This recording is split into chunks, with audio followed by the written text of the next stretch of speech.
Assalamualaikum warahmatullahi wabarakatuh. Apa kabar Bunda? Sebelumnya kita sudah membahas 5 rekomendasi menyusui dari 10 rekomendasi menyusui yang dianjurkan agar anak kita tumbuh sehat dan cerdas. Nah sekarang Bunda, kita akan membahas poin-poin berikutnya. Poin yang keenam adalah yang menunjang untuk keberhasilan menyusui, yaitu posisi dan pelekatan. Apa yang dimaksud dengan posisi dan pelekatan? Yaitu bagaimana cara Bunda untuk menggendong ataupun memposisikan bayinya pada saat menyusui. Ini terutama pada 3 bulan pertama saat anak belum banyak bergerak. Nah, untuk memposisikan, pertama-tama Bunda, bayi didekatkan ke badan ibu, tegak lurus. Nah, kemudian kepala diletakkan di lengannya, kepala bayi diletakkan di lengannya, lalu kemudian perut bayi menyatu dengan perut ibu. Nah, tangan ini menyangga, lalu otomatis wajah anak menghadap ke payudara, lalu lengan anak terjuntai atau tidak dilipat. Ini memposisikannya. Nah, bagaimanakah melekatkannya?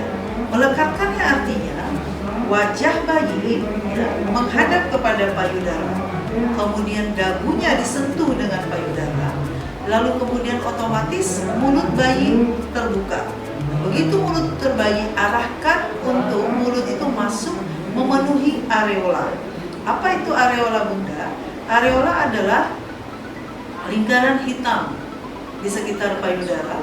Jadi pastikan mulut masuk ke areola.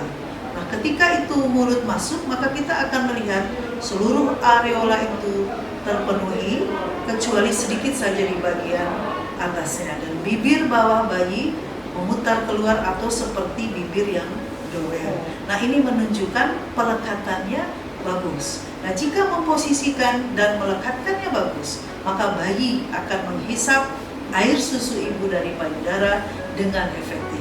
Nah, bagaimanakah tanda-tanda penghisapan yang efektif?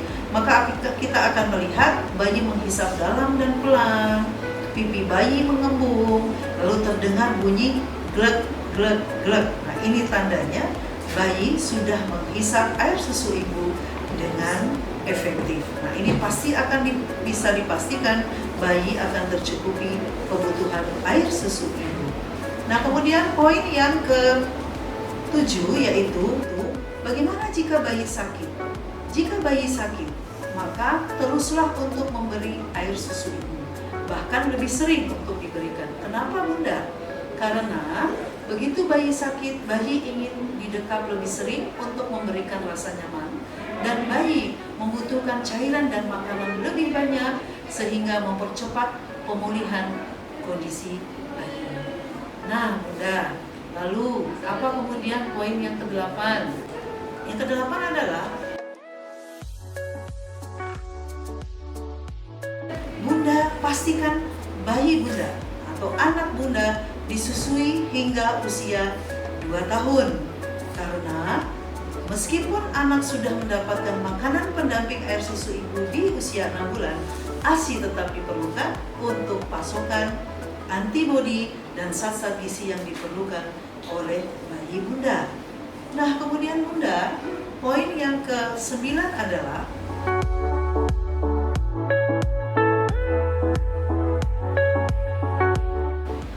pastikan Bunda pada proses menyusui Bunda makan dan minum secukupnya. Sederhana saja pesannya Bunda, yaitu Bunda bagi ibu menyusui makanlah lebih sering dari biasanya. Kalau bisa 2-3 porsi lebih banyak dari biasanya. Biasanya Bunda makan 3 kali sehari, Bunda bisa makan 5 hingga 6 kali sehari untuk memenuhi kecukupan gizi Bunda, karena saat ini Bunda membutuhkan untuk diri Bunda dan juga untuk bayi yang disusui. Bagaimanakah makanannya? Pesannya adalah memastikan pertama, Bunda cukup makanan pokok. Makanan pokok bisa dari nasi, bisa dari jagung, bisa dari umbi, bisa dari kentang, bisa dari gandum, dan seterusnya untuk memberikan cukup tenaga.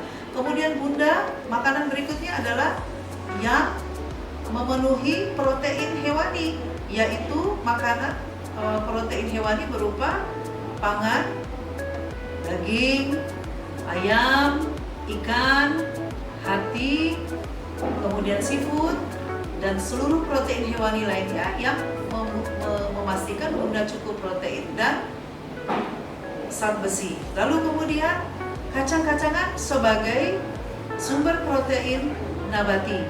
Kacang-kacangan sangat banyak di sekitar kita. Kacang tanah, kacang hijau, ya Bunda ya, kacang kedelai. Bisa juga dibentuk dalam olahannya berupa susu kedelai ataupun olahan berupa tahu dan tempe, oncom dan lainnya. Kemudian yang terakhir makanannya adalah sayur dan buah. Nah, Bunda pastikan untuk mengkonsumsi sayur dan buah yang bervariasi. Ingat sekali lagi bahwa porsinya 2-3 kali lebih banyak dari biasanya. Dan kemudian poin yang 10 atau yang terakhir Bunda,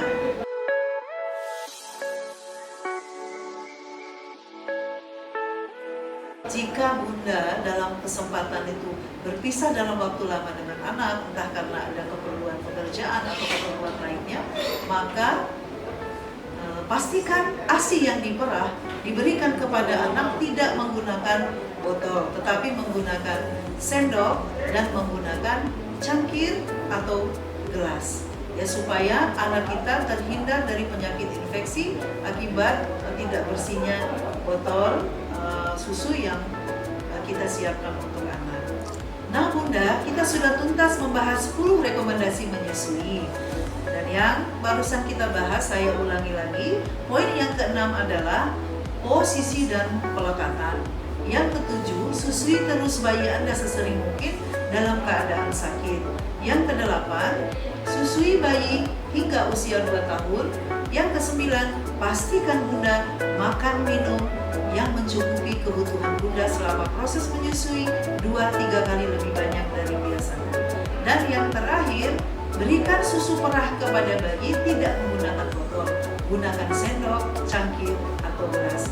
Demikian Bunda, jika kita menerapkan 10 rekomendasi menyusui, maka kita bisa memastikan bayi kita cukup pasokan ASI, bayi kita tumbuh sehat dan cerdas. Wassalamualaikum warahmatullahi wabarakatuh.